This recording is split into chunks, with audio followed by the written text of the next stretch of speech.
Kita hari ini bertemu dengan Forum Komunikasi Gresik Perlak Barat, Forum Komunikasi Gresik Kecamatan Rantau Perlak. Para forum Gresik ini menyampaikan aspirasi dan keinginan mereka yang mewakili masyarakat terkait dengan pembangunan proyek multi-years Perlak Lokop berbatasan dengan Geoluwes. Sebagaimana yang sudah kita ketahui bersama, anggaran multi-years ini hampir setengah triliun lebih yang sudah disepakati antara DPR dengan Gubernur Aceh. Tapi sampai dengan hari ini, segmen 1 dan segmen 3 itu belum dimulai start pekerjaan.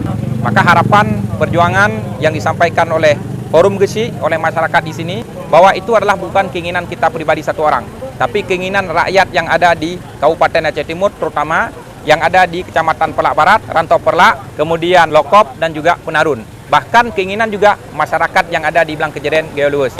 Nah, harapan yang saya sampaikan dalam gedung paripurna DPR, juga hari ini harapan bersama dengan rakyat, menginginkan agar jalan ini bisa dikerjakan tuntas pada tahun 2022. Bahasa masyarakat, bahasa rakyat, itulah bahasa yang kami sampaikan di hadapan Pak Gubernur sebagai perwakilan yang ada di Banda Aceh saat ini.